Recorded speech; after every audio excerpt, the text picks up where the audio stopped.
సంక్షేమ పథకాలు ప్రజలవద్దకు చేరాలని చెప్పేసి ప్రతి గ్రామ పంచాయతీ కూడా దేశంలో ఉన్న ప్రతి గ్రామ పంచాయతీకి అప్పటికప్పుడే సంకల్ప యాత్రని ఏర్పాటు చేయాలి. దీంతో భాగంగా ఈరోజు మన దగ్గరికి బ్యాంక్ వాళ్ళు రావడం జరిగింది.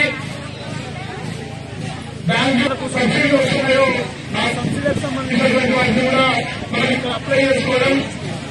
ఒకటి స్కీమ్ ఇస్తే సాధారణ కూడా చెప్తాను, దాని గురించి వివరిస్తారు. యాన్యువల్ హస్బెండరీ కింద 6 ఎకరాలు ఉన్న వాళ్ళకి ₹1,00,00,000 లోన్ శాంక్షన్ సెంట్రల్ గవర్నమెంట్ ఉంటుంది.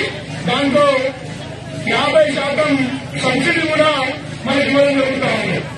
గొర్రెమాం కానీ బర్రెమాం కానీ ఈ విధంగా ఏవైతే పెట్టుకొని మనం మన గవర్నమెంట్ నిర్మించుకోవడానికి సెంట్రల్ గవర్నమెంట్ నుంచి ₹1,00,00,000 వరకు లోన్ ఇస్తూ 50 లక్షల రూపాయలని సబ్సిడీగా ఇస్తామండి. అదేవిధంగా 2021 కరోనా టైం నుంచి ఇప్పటి వరకు ఉచితంగా రేషన్ ఇస్తున్నటువంటిది కేంద్ర ప్రభుత్వం. దాన్ని 2028 వరకు ఉచితంగా రేషన్ ఇవ్వడానికి నరేంద్ర మోడీ గారు ఆమోదించి 2028 సంవత్సరం వరకు కూడా ఉచిత రేషన్ నరేంద్ర మోడీ గారు ఇస్తా ఉన్నారు. ఇలా అనేకమైనటువంటి కార్యక్రమాలు. ఇక్కడ ఆధార్ కార్డులు పెట్టినాం. ప్రధానమంత్రి ఆయుష్మాన్ భారత్ స్కీమ్ కింద 5 లక్షల రూపాయల వరకు ఫ్రీగా ఇన్సూరెన్స్, దాన్ని కూడా అందరూ చేసుకోవాల్సిందిగా మిమ్మల్ని అందరినీ విజ్ఞప్తి చేస్తా ఉన్నాం.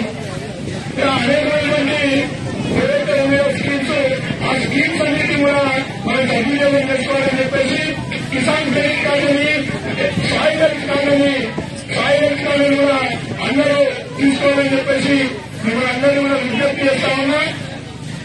అందరూ కూడా మనకి అవకాశం ఇచ్చినటువంటి ప్రజలందరూ కూడా మరిన్ని వీడియోస్ కోసం ఛానల్ ని సబ్స్క్రైబ్ చేయండి. లేటెస్ట్ అప్డేట్స్ కోసం వాట్సాప్ ఛానల్ ని ఫాలో చేయండి. అండ్ లింక్ డిస్క్రిప్షన్ లో ఉంది.